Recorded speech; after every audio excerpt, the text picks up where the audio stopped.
Hello all, my name is Amrapali Chavan and today we will discuss about types of strategic engineering economic decisions. So, first we will see types of strategic engineering economic decision in manufacturing sector. So, a project idea such as constructing an ethanol plant can originate from many different levels in an organization. Since some ideas are good while others are not, it is necessary to establish the procedures for screening projects. Many large companies have specialized project analysis division that actively searches for new ideas, projects and ventures. Once project ideas are identified, they are typically classified as service improvement, then equipment and process selection, equipment replacement, new product and product expansion, and cost reduction. So this classification scheme allows management to address the key question such as can the existing plant be used to achieve a new production levels, or does the firm have capital to undertake this new investment, or does the new proposal warrant the recruitment of new technical personnel. Then we will see types of strategic engineering economic decision in service sector. So it is classified as commercial transportation. Second is logistic and distribution. Third, healthcare industry. Fourth, electronic markets and auctions. Fifth, financial engineering. Sixth, retails. Seventh, hospitality and entertainment. And eighth one is customer service and maintenance.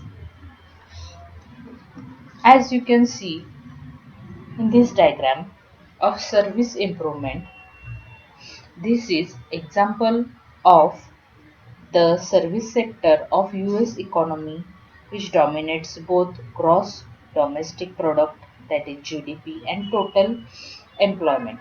So it is also fastest growing part of economy and one offering the most fertile opportunities for productivity improvement. For example, service activities now approach 80% of US employment, far outstripping sectors such as manufacturing is 40%, 14%, and agriculture is 2%.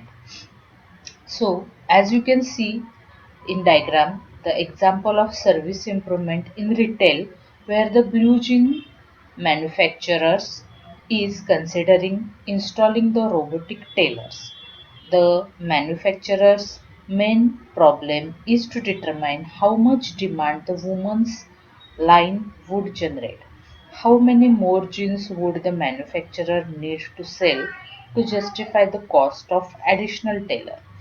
This analysis should involve a comparison of cost of operating additional robotic tailors with additional revenues generated by the increased jeans sale. So as you can see in the first figure, a sales clerk measures the customer using the instructions from the computer as an aid. Then the clerk enters the measurement and adjusts the data based on the customer's reaction to the samples. Then the final measurement are relayed to the computerized fabric cutting machine at the factory. And next you can generate a barcode and attach to the clothing to track it as it is assembled, washed and prepared for the shipment. So that's how the automation system you can use in the service improvement. Next example is healthcare. As you can see here, which plan is more economically viable? The traditional plan where the patient visit each service provider.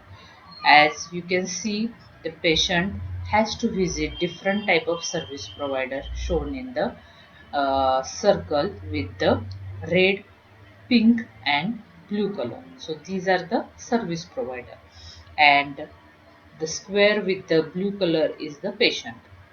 Then in new plan, each service provider visit the patient. So as you can see here, the service provider can directly visit the different type of patient. So this is the example of healthcare delivery. Now in case of equipment replacement problem, now is the time to replace the old machine.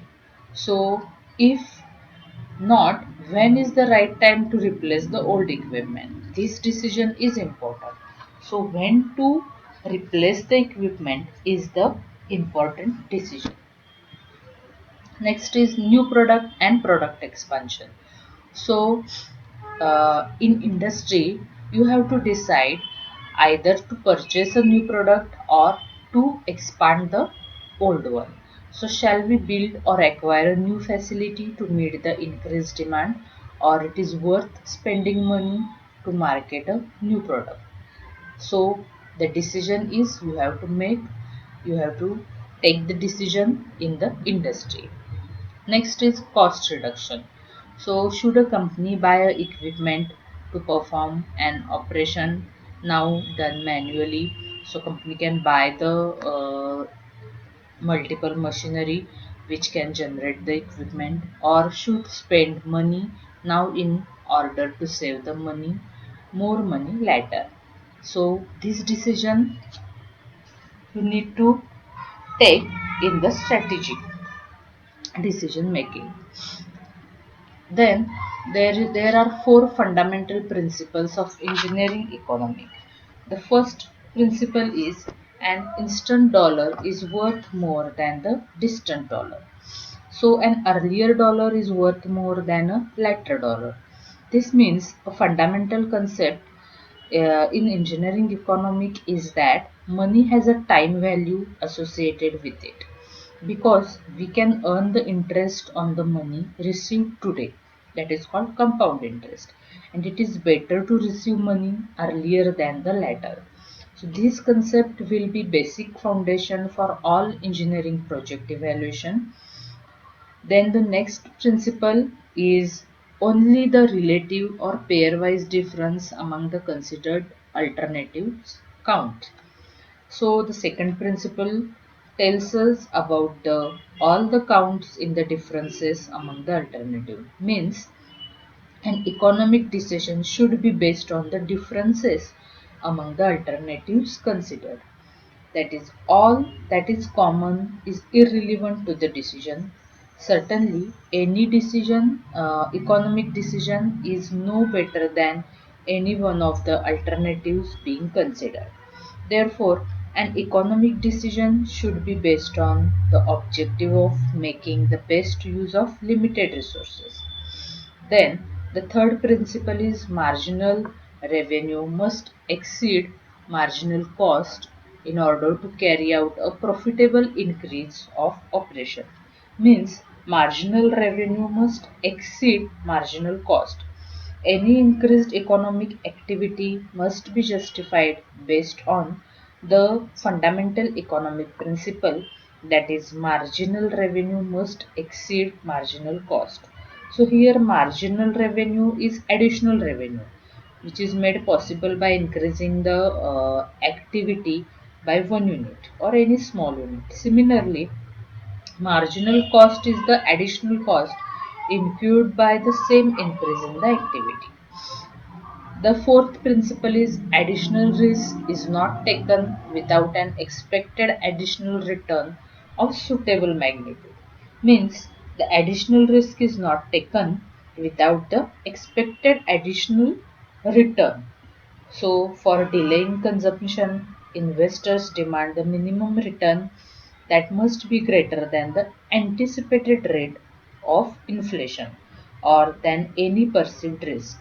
If they do not see themselves receiving enough to compensate for anticipated inflation and perceived investment risk, investors may purchase whatever goods they desire ahead of time or invest in assets that would provide a sufficient return to compensate for any loss from inflation or potential risk.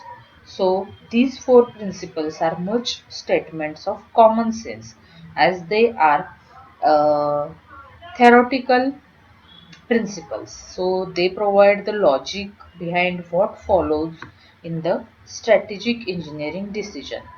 So we build on the principles and attempt to draw out their implications for decision making. So we have to keep in mind that while these principles are treated, may you can change or use in the logic driving of our treatment in the strategic engineering decisions. So as you can see, the first principle, today an instant dollar is important more than the distant dollar. So today is the value of dollar may be the different than the 6 months later.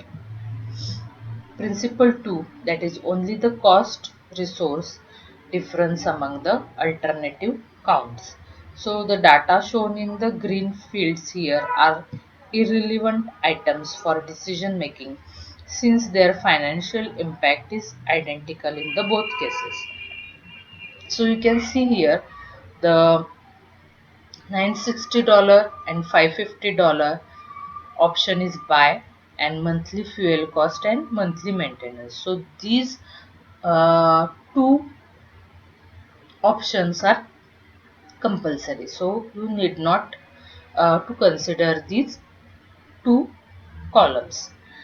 Then in principle 3, the marginal unit revenue has to exceed the marginal cost, so in order to increase the production. So as you can see here, the marginal cost is 1 unit and marginal revenue is 1 unit, and the sales revenue is shown in pink and the manufacturing cost is shown in blue. So marginal revenue must be exceeded or more than the marginal cost. Then only your company will be in the uh, financial progress. In principle 4, the additional risk is not taken without a suitable expected additional return. So as you can see here in this table, the investment class is cash, debit and equity. The potential risk is shown here. In case of the cash, is lowest, moderate and highest, and expected return is showing here is lowest, moderate and highest. That means in case of stock or equity, the expected return is 11.5% and potential risk is also highest. In case of bond, the expected return is 4.8% and the potential risk is moderate. And in case of cash, the expected return is 1.5 and the potential risk is lowest. So it is a simple example. You can note that all investment implies some risk and portfolio management is a key issue in the finance. Thank you so much.